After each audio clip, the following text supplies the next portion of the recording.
kubanga yensonga etadde eggwanga ku bunkenke. Ebbanga lyonna lye mumanyidde okuva lwe nayingira industry, in fact okuva lwe natandika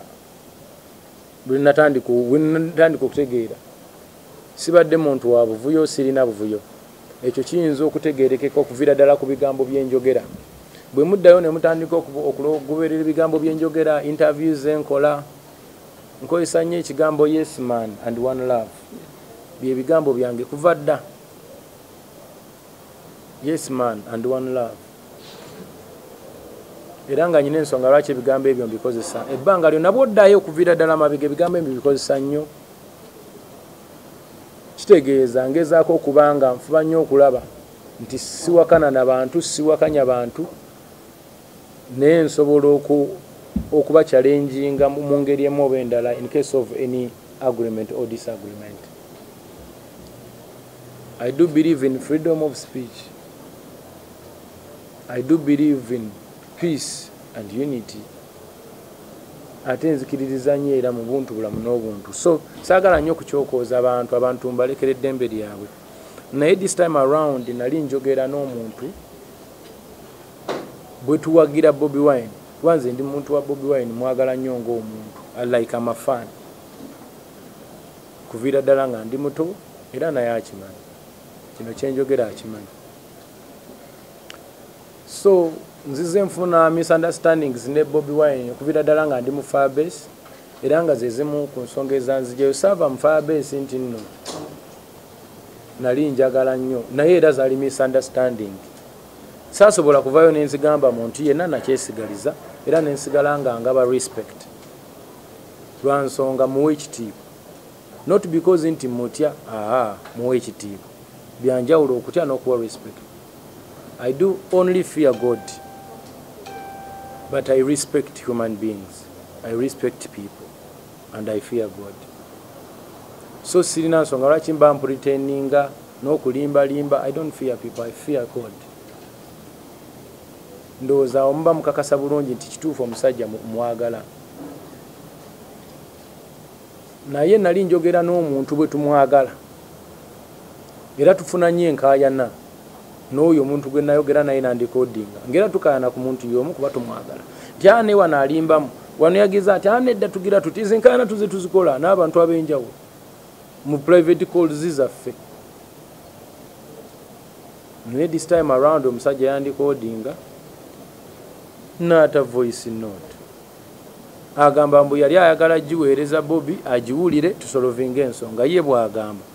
Era yagiwa omu ku bantu abaliniyo omukulu ne bakwata voice note bo ne bagiririzinga nga tebannaba nagiwa mukulu. Naye nibiyaniri nadde njogera naye ku simu n'aŋŋamba ye yasooka okufuna voice note eyo okuva ku oyo omusajja n'agiwulira n'agiwuliza n'abali okumpi naye nga Bobi tannagiwulira. Kati ate beewuunya nnyo okulaba nti efulumye. So nabo tebandikyagadde kulaba nti efuluma kubanga it was a private call between me and one person. We are talking about someone we like. Nira bw'owuliriza voice note eyo, I spoke my heart out. I didn't pretend anything. Ne bwe yambuuza nti kati tumugambe kinamuga agenda omugambe. Nze ndowooza agezaako ffe okutunafuya bayimbi banna abanene. Ekyo nakyogera mu voice note era mwekiri mukiwulira. Ndi muntu alina weaknesses, siri perfect. Nakozesaamuko ku busungu obw'enjawulo. Naye sikiwa nti ekyo nandisobodde okukyogera mu kamera nga zino okudisrespectinga mukulu wange. First and foremost, I'm proud of him. Naye bwe mba njogera ne Mickey Wine about Bobi Wine, it is totally different conversation gye nyinza okwogera mu kamera wange. Oba Nubianiri oba omuntu yenna bwe twagala Bobi Wine. So njagala okutwala okutegeeza eggwanga nti Bobi Wine simulinaako buzibu era simulinaako nnugu yonna. Not at all. Just engeri gyali nti kati yalinnya amadaala n'alinnya ku ballot paper y'obwa president oba n'afuuka omukulembeze oba honorable. Kati ate mulabira mu categories ez'enjawulo. Mulabanga mukwano gwange, muganda wange, former boss, ate ne mulabanga omukulembeze w'eggwanga. Mu categories ez'enjawulo mukwatiramu different. I disagree with him and I agree with him politically. I disagree with him and I agree with him family-wise and friend-wise. So, my voice note, I was talking to a fellow musician who is trying to play MasterCard somehow, somewhere. That's what I think. I'm not saying, but that's what I think, and that's what I was telling the guy. Please tell him, I think he's trying to play MasterCard. He's playing smart somehow, somewhere. Abantu buli omu yagireceivinze bubwe, but saagala abantu bagiwulirizenga interview. Njagala abantu bagiwulirizenga private conversation. I was talking to a friend about a friend. They should receive it in that way so that they can understand it better. I'm talking to those who are not in groups of diehards. I'm talking to the intellectuals out there who wish Uganda well. Because I'm Eddy Kenzo, who have done something for my country, and Bobby Wine who has done a great job for his country. Yes. So I want you to receive me as Eddy Kenzo, and I want you to understand me as a friend to Bobby Wine and a long-time fan who was communicating to someone about someone we care for. And I spoke my heart out, and I sent him a voice note before to meet him, and we talk about this, and we resolve before things get worse. Najitikinga, najiuliriza teyandiplying. I felt bad because at the end of the day, he always communicates with me when he wants to pass some information somewhere or to communicate with me about something as a friend. Sijja munenya kuba simanyi lwaki kyali bwe kito naye nabuliranga ndi si musanyufu okusinziira ne ku history n'ebintu bye najja ndaba ebyapeninga ku comrades banga bayimbi ngera bwe nabamenya mu voice note. So saagala mu kitwale nti nze nyina obuzibu ne Bobby Wine muwalana mu fitina nedda. Ekyo nkimenyamu. Ndowooza ku kya voice note siri bubi. Naye ekintu ekyasinza okuneewuunyisa ennyo nnyo ne kinzijjako enviiri ku mutwe ye reaction eyajjidde ku voice note ye. Ekya Bobby tujja kukimala. Ngenda kwogera naye tubizolovinga kubanga already tuli mu talks ne camp ne baganda baffe because it is a family. I talk to John, I talk to Mickey Wine, I talk to most of them abali Naye, I talk to Hildamand, I talk to Nobianiri. That means nti tugenda bimala kuba kati bw'oba osobola okwogera naabo kitegeeza oyogera na Bobby. Ezo ensonga zaffe tugenda zimala ne Bobby anytime from now because he's my brother. Ne reaction yen eyavudde mu voice note ye nagyewonyeza nnyo. Abantu tulina ekyatuyingiddemu ffe kye tutannalaba bannayuganda. There is a big problem eyatuyingiddemu ffe gye tutannaba kulaba. And I think Katonda yakozesezza omukisa gwe okuta voice note eyo ebeeko byetulaga ebiyinza okutwolekera mu maaso. Bwe muba mwenna mwalabye reaction nakati ekyagenda mu maaso abantu abamu engeri gye bareactingamu.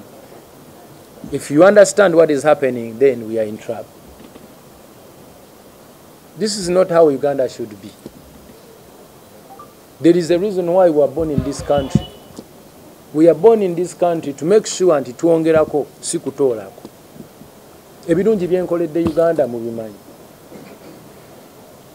I'm the first Ugandan artist to do everything, as you all know. I've made Uganda proud and I'm still doing so. But some people even they want to kill me and my kids because I talked about Bobby Wine. This is crazy. If Bobby Wine is a leader who is contesting to lead this country that we all wish well for, there is no way we can't question him somehow, somewhere. Tuba tulina okubibuuza bye tulina okumubuuza nti munnaffe nno ojja naye kino nga tetunnakitegeera. If you cannot give me that opportunity to question that, then we are not safe. Does it make sense, gentlemen? Ladies and gentlemen. Then we are not safe. I don't know what we have to, maybe I haven't understood what's going on really. But I think we are not safe. Obukyayi bungi nnyo. Obukyayi bungi nnyo kisusse. that me and you people, we need to sit down and think about it so that we can have a solution before things get late. This is between me and you guys. We are all beneficial in this country. What are your goals and what are you standing for? That is the question. Buli muntu wano wetuli wana ina idea ye era ina kyayagaliza Uganda okuba. Ekikweso ekinze kati nganze Eddy Kenzo njagala Uganda eyongerweko sikutoolwako. Nti Eddy Kenzo bw'aba ina ebirungi byakoledde Uganda biina kwogerwako mu ngeri eyo si kubijjawo kubanga ebyo bintu tebyakolwa mu Tanzania byakolwa mu Uganda atwale Uganda mu maaso ngera Katonda bwe yakikola nti Eddy Kenzo azaalibwe Uganda asobole okufuula Uganda kyeyina okuba ne Mukasa azaalibwe Uganda afuule Uganda kyeyina okuba. Ugandans should compete with the rest of the world, not Ugandans to compete each other within Uganda and we break Uganda. This is too much, ladies and gentlemen. I know I'm talking to press, but I know you guys, you are citizens of this country. Ate kibakakatako okubanga namwe mukirowoozaako, but where are we heading? Our president has 74 years old, 75. Abantu abasinga okunvuma on social media and want to kill themselves and want to kill other people and they want to ban everything. They are 30, 25, 18, 30, 35. There is no way you can fight with someone of 75 and you want to die with someone of 75. Ali mu future. Like, I'm sorry, I might go far, but me I can't. And what do I have to do? Bwemba nyigirizibwa kubanga abaana bayomba si bakyamba tuufu. Bayina ensonga zaabwe ezibaluma nange nyina ezinnuma naawe oyina ezikuluma. Fena we are complaining, we are oppressed somewhere. And we need to come out with a solution that how can we have a peaceful transition of power? How can we have maybe obuyinza obuddako naye nga te Uganda esigadde nga bweri nga teri muntu afudde teri kifudde teri kigudde wansi. Does it make sense? Munfuna bulungi. Kati eyo reaction yavudde kiri ekya Bobby tujja kukimala kyo. Oyo ajja kuddamu abe mukwano gwange. Nja kwogera naye. Naye kino oba mwakirabye. This is different, guys. This is not normal. Tubadde tufuna elections okuva lwe najja ng'asalibwa Museveni yafuga. Tubadde nga tulonda era ne tugenda mu maaso. Can we have that chance again to vote and move forward and not going backwards? Tusobola ofuna chance again? That is the question. Nange nkibalekeramu. Buli muntu yenna aliyo ng'asobola okunziramu ekibuuzo ekyo ajja nnyambeko because I'm confused. Sibitegeera what is going on and what is happening. This is totally wrong. Tuyina kwagalana, tetuyina kuttingana na kwetema olw'okuba ebyobufuzi because Uganda is better than all of us because Uganda is going to stay. Uganda, it is for us and our grand and grandkids. And it is our duty today to make sure that we build Uganda is going to be a better tomorrow. We can agree to disagree, ladies and gentlemen. Because wano mwenna abali wano temwambadde kala za njawulo naye buli omu yasuze wuwe. That shows how God is grateful that all of us, we all have different choices. You love black, I love white. You love red, I love blue. You love Man U, I love Arsenal. I love Chelsea, you love Man City. And that's how things should be. Some other people love Jesus. For us, we love Nabi Muhammad. Although we believe in Jesus, but we believe that we in Nabi Muhammad and Allah subhanahu wa ta'ala, we believe and we trust. You understand? So, ekyo bwe kiba bwe kityo bwe kiri, ensi tegenda keera nkyekyuke. Tulina okubeera nga tukkiriziganya nti we can agree to disagree so that we can move on. So, my appeal to all Ugandans out there, they should come down and we come out with a solution. We need to have a solution. What can we do? Because kino kindaga nti gye tulaga wakambwe. This is a test 1-2. Tuagalane tubeere abantu abalungi before it is late, ladies and gentlemen. So many people are telling me, keep quiet, don't speak about it, the situation is dangerous.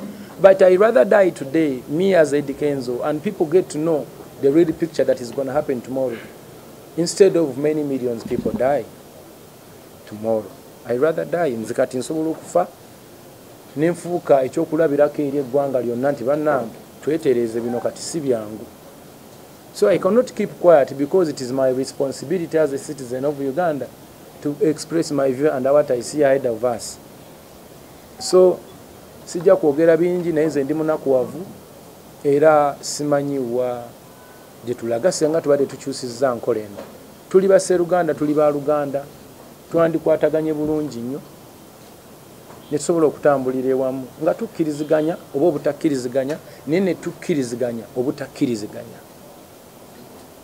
Kankaddemu omulundi gumu. Engeri gye tuli nti tuli bantu banjawulo. Tulina abampi abawanvu, tulina abanene abatono, tulina abalema n'abalamu, ab'ebiwalata n'abalina enviiri.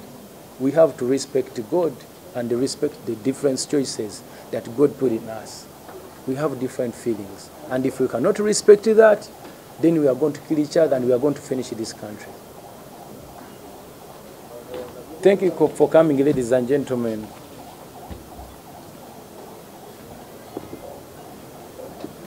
Okay, this is my advice. Thank you, Mukasa. This is my advice to all musicians, artists in the politics. Guys, you need to know that we all have choices. Era twagala okulonda abantu baffe ab'enjawulo. But as musicians, nyina ekirowoozo nti twandifuuse independent. Abamu okusinziira ku mbeera egenda mu maaso twandifuuse independent. Tusobole okuyamba eggwanga nga tukozesa message ez'obwa Sseruganda. Okusinga okudda mu groups ezimu ne tutandika okuba nga twekuba tuti kubanga we are serving the same audience. We all serve Uganda. Let us not go to political parties. Let us not be partisan because we are musicians, artists and professional artists, creators. Tusobole okuba nga tetusiga bukyayi mu bantu baffe oba tuteekeo mukwano. Let politicians play their role because we need to agree. They will agree. They won't agree because onagamba vaawo nzirewo. Kati gwe olina okubeera leefa lino bagamba banaye siganye onayagala kuddawo n'onayagala kusigalawo. Naye kino temukikola kuba kijja naffe tukosa. Nze ndowooza ebeera njogera nnungi. Kati musicians engeri gye tuli nti ffe Mukama yatuwa ebitone tutambuza message mu bantu. We need to be independent mind and we spread love because waliwo embeera weetuuka nga tokyalina choice apart from uniting your people. We are all fighting for freedom. But where is the freedom when other people are dying? You've seen it, you guys. If we need to condemn the government, we have to bageba n'abantu bafa nnyo, but why? They need to come out and explain. Why do people have to die like that? Why do police have to beat people like this? And then if it is about the people, nga bawulira bagala lwana ne police, we come back and ask them, guys, why do you need to fight with the police? Can't we have just a natural ground and we understand each other? Why do we need to fight one another? When do we sit on a table and we discuss important issues? Other than fighting and abusing and shaming each other. Bino ebintu bye tukola bigenda sigala mu history. Nze banvumye ne bagattamu n'abaana bange. Abaana bange bakyali ba angel. They don't know nothing. Ne babagatta mu sage. N'abaana abato mbasuubira okubanga buli omu yabifunye bubi era buli omu bubwe era buli omu mukkiriza okubiri akitingako nga bwakola ki nga bwayagala. Bantu bangi nnyo ababyogeddeko mu ngeri yonna nga tebali in my favor oba okunsupportinga naye ng'engeri gye bali mu kuinteractingamu oba gye bali mu kubitakolingamu yabadde professional. Naye mulimu abantu boolaba ng'ate bo bali emotional nga bagamba bo bitasobya. Naye nze remember eyo voice note nali ngisindikira omuntu omu. I was talking to a friend about a friend. Nti bwe tubeera mu private calls waliwo ebintu bye twogera privately. Bwe tubeera mu public waliwo bye twogera publicly. Nti nali njogera n'ono nga njagala kibanga ne bonna abeera ne muganda wo. N'omuganda eggwe weeyisa bubi dadi yagamba gwalisika. Naye bw'olisika gwe togenda nze njana kuva ewaka. Tekitegeeza mbu olivaawo. Obusungu buno bw'oba onyiize waliwo bigambo by'oyogera. So it is not about mbu mwagaliza bubi era nja kukola it's not kumulwanyisa nti bw'oligenda ndigenda. Nagambye at least okusinziira ku bulumi bwe nnyina bwe njagala okwogera naye. Okitegeera? Remember, I was complaining nti lwaki message yange agiraba n'agaana okola ki? Okugiddamu okumala a week in number. Remember, I didn't send him yesterday. It is just like 8-9 days now before I sent that voice note. So I'm like, if he can ignore my humbleness, bwe munaba mwagala nsobola obbawo a voice note gye namuweereza simbi. I was very humble and very respectful. In fact, namuyitiramu ne taata ne muga taata bambi. Omuntu watuuka okwogera bw'atyo naba akuwadde ekitiibwa. Because I was oppressed by his fans for almost okuva lwe nagenda mu State House until today, every day. And n'ebirala byesinza bagamba. So I wanted to question him one-on-one. What is going on? And he didn't give me that audience. Nali njagala ayogereko n'abawagizi be abagambe Kenzo no tatulinaako buzibu kuba mumanyi. And he didn't come out to say that. And I'm like, why would you not say anything? Nze namulabako ng'ali mu kudefendinga ba Lewis. Yeah. Recently. Yeah. If you can defend those people, how about me gwomaze naye emyaka bano wakabala ba only 2-3 years? That was my concern. That's why when ayogera n'ebyo nti bwana afuga at least tuna like do you understand, like understand me as a human being? So I didn't mean anything bad and I don't wish anything bad to him. Yesterday nakute Quran nenga mukama baba alaba nti nyina omutima omubi eri omusajja ansule daruba ndabeko ku Kampala road nga ntambuza bigere, then there is no way when nsobola okwekaasinga if I really mean bad to him. I need to be understood. Omanyi love is blind. I know so many people won't agree with me because they are so love. They are in love. You know when you are in love. You know. But I want some people out there to understand me. Listen to that voice note carefully. And listen to my anger, to the way I spoke my heart out. And understand me in that way. Togamba abobi tasobya tayogerwako. Atali mu kujja kubwa president.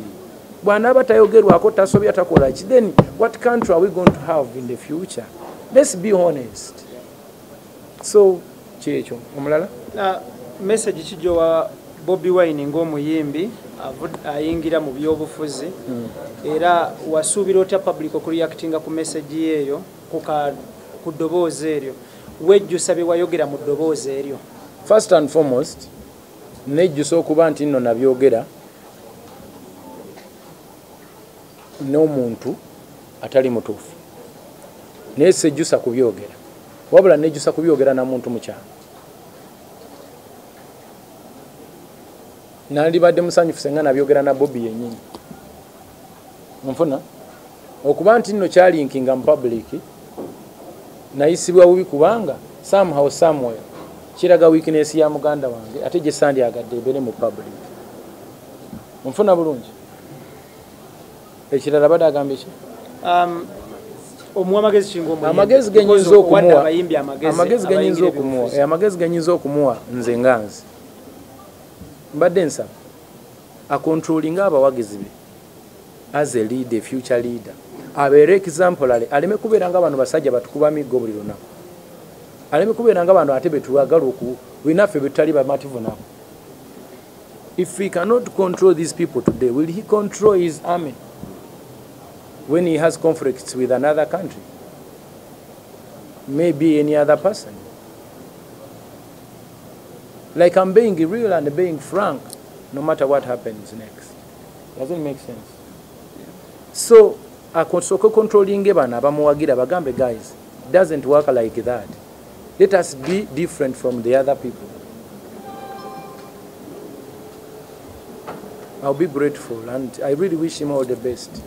Inshallah. Walongwa myabuziza ku wali otegese festival ekololo lockdown negizingiramu abantu bakoze online shows wotabadde mu Uganda nejo badam show abadde bazikola.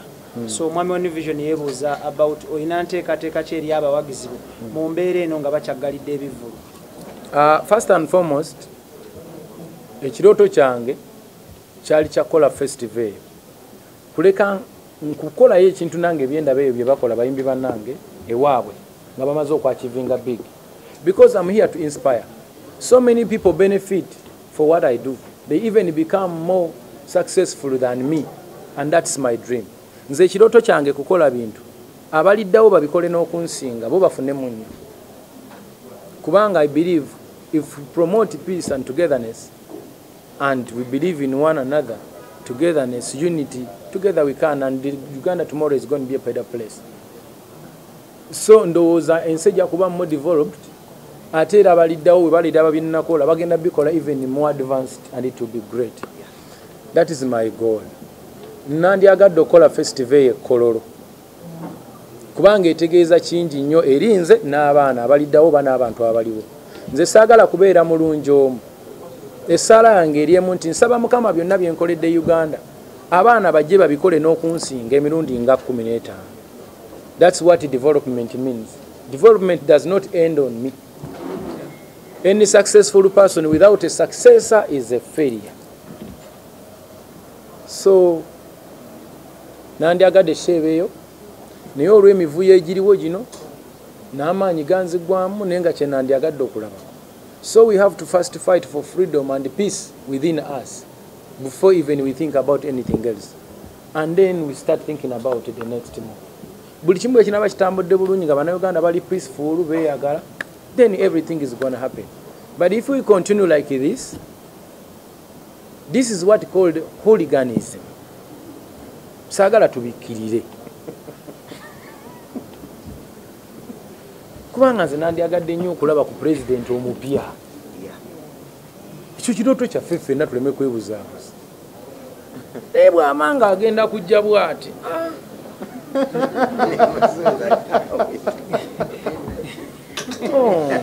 Yeah, I know. So ebyange byebyo baganda bange njagaliza buli muntu yenna munansonyiwa bannayuganda bonna abali eyo okuba nti nsobola okwogera ku mukulu wange nekinkakatako okumwogerako era kinkakatako okumwogerako nga politician ali mulesi agenda okujja okubanga ate atwongerayo okuva aliwo watukomeza naye yandize n'atujja wano nga tewali kibadde nga tutambula bulungi. That will be the greatest. So bino ebiriwo byonna nsaba abicontrolling era nsaba Mukama amuwa obuvumu amagezi okumanya n'okutegeera abikwate bulungi na bonna abamuli emabega. Nsaba Mukama Katonda okutuwa obumu okutegeera nti we are different people and we have to respect each other's opinion and we are good to disagree, and let us be intellectuals. Ebintu by'okuwemula ne tuwemula n'abakadde kati nze I cannot respect yeno talk egamba mbu abakadde baveewo. Bakadde babeereyo kala at least mu advising committee. Ne bwe tugamba nti bazadde baffe baveewo, really are we human or we are becoming even more dangerous? We were going to make more mistakes than they have done because ate kati fetuleka tweyagaliza ekisusu. Toyinza gamba mbu abakadde bagenda abakadde bakole ki? Leka nabo abakadde batuwe ekyokukola. I'm not doing campaign for nobody, but I'm just fighting for peaceful Uganda. God bless you, my dear.